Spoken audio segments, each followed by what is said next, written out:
So yan good afternoon sa ating lahat, mga kamotodik. So yan welcome back sa aking YouTube channel.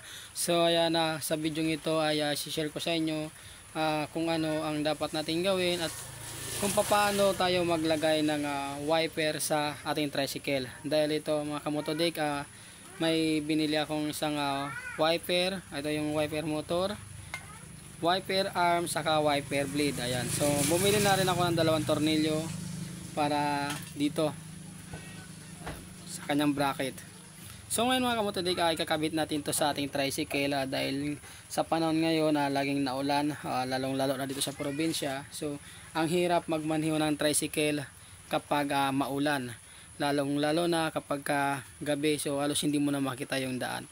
So ngayon mga kamotodik, babahagi ko tong video na to dahil baka gusto nyo rin magpalagay ng wiper sa inyong mga tricycle. So tamang-tama to para magkaroon kayo ng idea sa mga hindi pa alam kung paano ito ikabit sa mga tricycle. So ngayon mga kamotodik, bago tayo magsimula at bago ipakita sa inyo yung aking tricycle na paglalagyan ng wiper. So ngayon yung mga hindi pa nakapag-subscribe, please subscribe my channel and paki-like na rin pati at share nyo na rin mga kamotodik. So ayan simulan natin.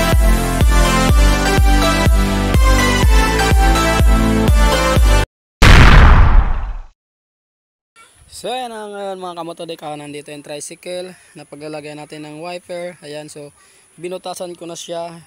Dito yung butas niya. Yan, ito yung pagkakabitan ng wiper arm. So dyan natin ilalagay. So yan, may 2 butas na rin. So bago ko yung binutasan mga kamotodik, sukatin nyo muna yung wiper arm nyo sa salamin kung paano. Ayan, katulad nito mga kamotodik. Katulad nito. Yan, sinukat ko muna mga kamotodik. Nandito yung butas niyan. Sinukat ko muna. Yan. So ngayon mga kamotodik, bago nyo butasan yan, sukatin nyo muna yung haba ng wiper blade nyo at saka wiper arm. Sa akin kasi nagremedyo ako dahil masyadong mahaba yung wiper arm saka wiper blade na kasama doon sa wiper motor na binili ko.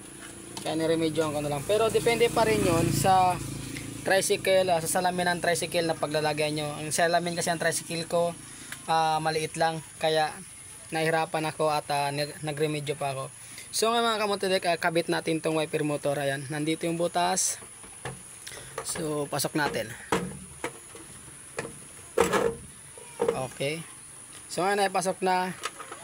Lagyan natin ng nut sa kabila. May 2 rubber washer yan mga kamotodik. Ayan, 2 washer siya na rubber at saka isang flat washer. So doon natin ito ilalagay sa labas para pagka umuulan, so hindi tatagos yung tubig niya at hindi mababasa yung ating wiper motor sa loob. So ngayon ikabit ko muna to.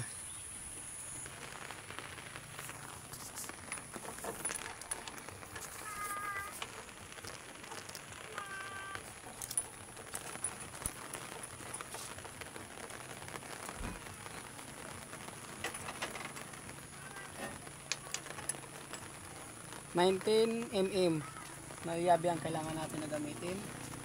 So ayan, higpitan natin itong maigi para hindi siya umalog-alog.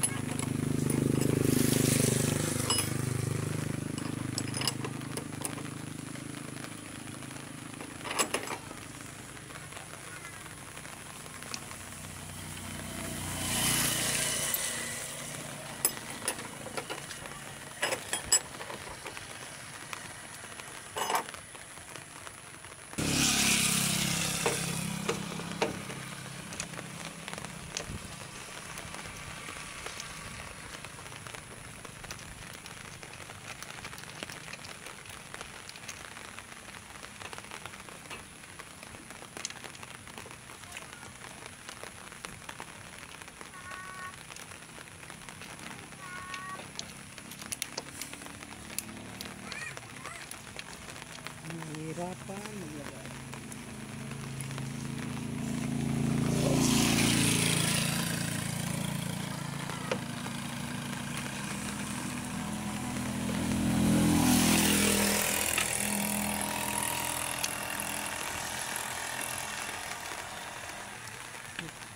So ngayon ayan mga kamotodik, naikabit ko na yung wiper arm at saka yung wiper blade. So hindi ko na pinakita sa video kung paano kinabit dahil madali na lang yun, kayang-kaya nyo na yun.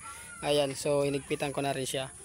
So ngayon mga kamotodik, kaya nandito yung wiper motor at saka may dalawa siyang wire na color itim saka color yellow.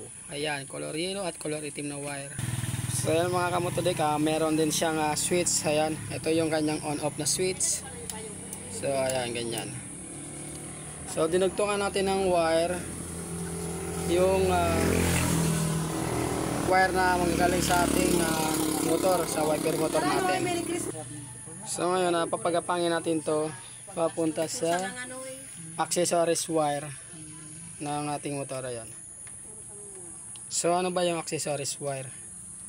Ang accessories wire ng motor ay yun yung manggagaling sa ating ignition switch. Saka lang siya magkakaroon ng supply na kuryente kapag naka-on yung susi, at pagka pinatay naman, so wala siyang supply. So doon natin ikakabit itong dinugtungan natin na color yellow na wire. At yung color black naman, kabit natin sa ground ng motor.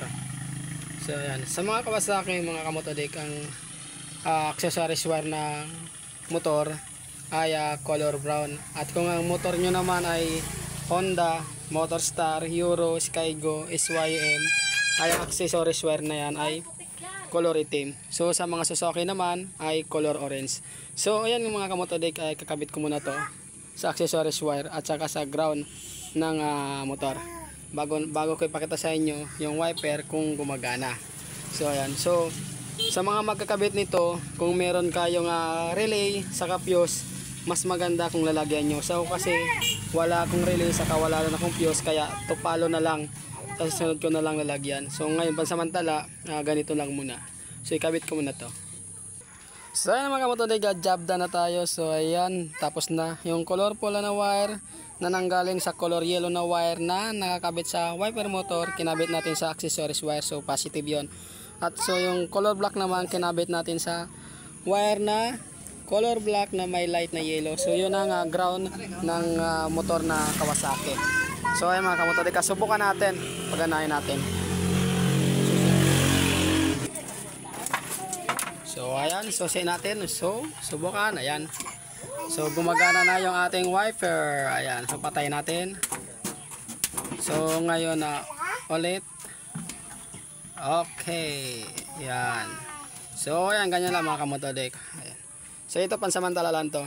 Ayan. Ito yung positive, color yellow, at yung color itim, ground ng ating wiper motor. So ayan, maraming salamat.